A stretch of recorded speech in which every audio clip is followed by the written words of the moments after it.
All right, how many of you guys are NFL fans? Football fans, boxing, UFC, hockey, any really athletic sport out there that has a little bit of contact in it here and there.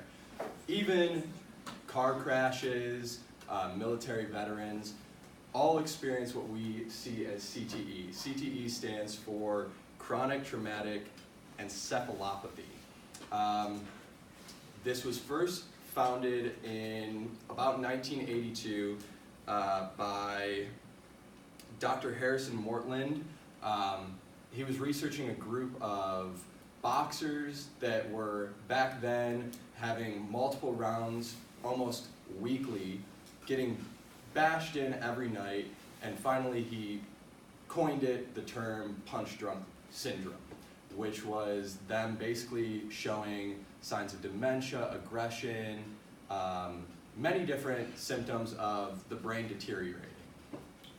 A little bit later, in around 2002 to 2005, we started to see that the NFL was experiencing a lot of brain injuries common to that. So if you guys have ever seen the movie Concussion, Will Smith, I don't know if anybody has. Okay, awesome. The Dr. Bennett Amalu started a research on the Steelers lineman Mike Weber.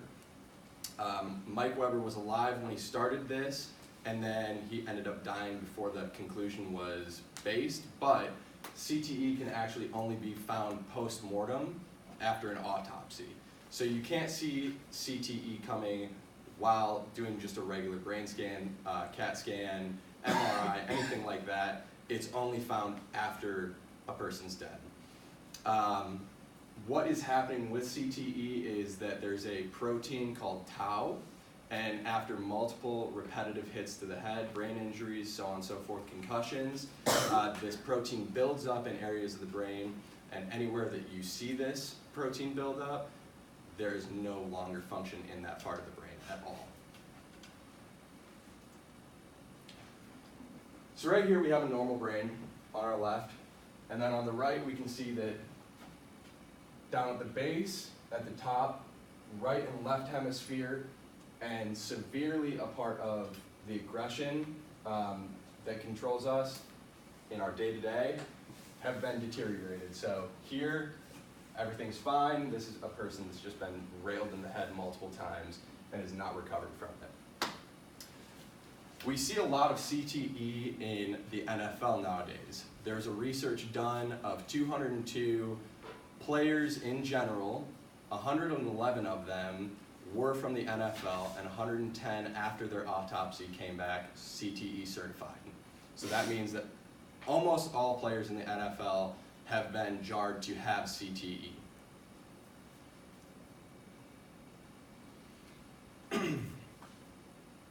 Okay. Out of those 110 players, 44 were linemen. The linemen take most of the hits. We don't see it as a brutal hit that some others see, but it's been characterized as a lineman lining up every play, knocking heads is as bad as running into a wall with your car at 30 miles per hour. We're gonna watch a real quick video. This video is of Josh Cribbs just getting absolutely destroyed. Bam, helmet came off, and he's actually gonna be pictured snoring on the field. That's how out cold he is.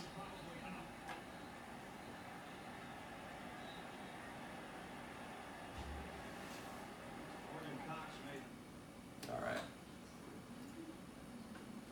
There's another head hit. Helmets don't always come off with them. The NFL has, since then, since these foundations of research, implemented a lot of rules to get rid of any head injury hits. So anything leading with the head, tackling or being tackled, you're going to get penalized and you're actually going to be thrown out of a game with an extreme fine followed by another suspension. The NFL also implemented rules on kickoff and and punt returns. These rules were based on what we call the wedge block, which we don't see anymore. The wedge block was basically 4 defenders lined up with somebody behind them to catch the ball. Two gunners on the side that came down, and basically their only job in that play was to hurl their bodies into the four people, almost like a game of can I break your guys' arms while you guys are holding them together. And we saw most gunners ending up with early cases of CTE around late 20s to early 30s in age. CTE doesn't affect as many people, and it's not seen until the later stages in life, but because the NFL has seen so many cases of it and so many players have put lawsuits down for the NFL, in 2015 the NFL had a settlement for $1 billion, and they paid off all the lawsuits of anybody that was saying that they had neurological issues because of their time in the NFL. Thank you.